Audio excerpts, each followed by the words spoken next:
So, మనము 20, 30 సంవత్సరాలు నుంచి ఒక స్వార్థంతో దీన్ని మనం పోరాడడానికంటే దీన్ని జయించాలి, దీనికంటే ముందెళ్ళాలి అనే కాకుండా యాంటీబయోటిక్స్‌ని విపరీతంగా వాడేయడం. అండ్ ఇక్కడున్న యాంటీబయోటిక్స్ అన్నీ గూడా బ్యాక్టీరియా సంబంధించిన వాటికి వాడాల్సినవి. మనము ప్రతి చిన్నదానికి యాంటీబయోటిక్స్ వాడేయడం అలవాటు చేసుకున్నాము. మన ఆహారంలో యాంటీబయోటిక్స్, కెమికల్స్, పెస్టిసైడ్స్ రకరకాలుగా వాడేసాము. సో, ఫుడ్‌ని పాయిజన్ చేసుకున్నాం, శరీరాన్ని పాయిజన్ చేసుకున్నాం.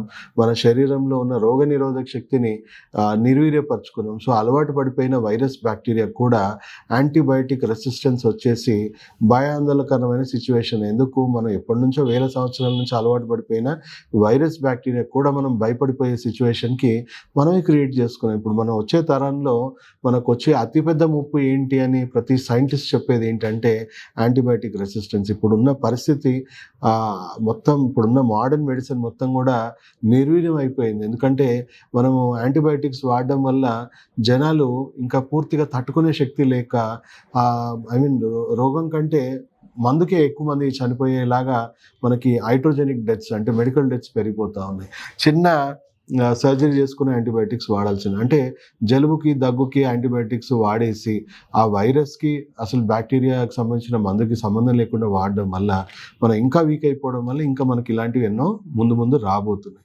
సో, ఫస్ట్ ఆఫ్ ఆల్ ఇప్పుడొచ్చిన వైరస్‌కి మనం పెద్దగా భయపడాల్సిన అవసరం లేదు. ఎలా వైరస్ మన బాడీని ఇబ్బంది పెడుతుందో నేను మీకు కూలంకషంగా అంటే క్లియర్‌గా మీకు అర్థమయ్యేటట్టు చెప్తాను.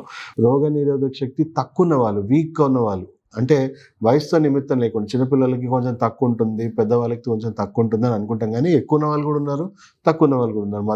మధ్య వయసులో ఉన్న వాళ్ళకి కూడా ఎక్కువ తక్కువ ఉన్న వాళ్ళు ఉన్నారు. సో, వీక్ ఇమ్యూన్ సిస్టమ్ ఉన్న వాళ్ళకి ఈజీగా వైరస్, బ్యాక్టీరియల్ ఇన్ఫెక్షన్స్ వచ్చే అవకాశం ఉంటుందండి.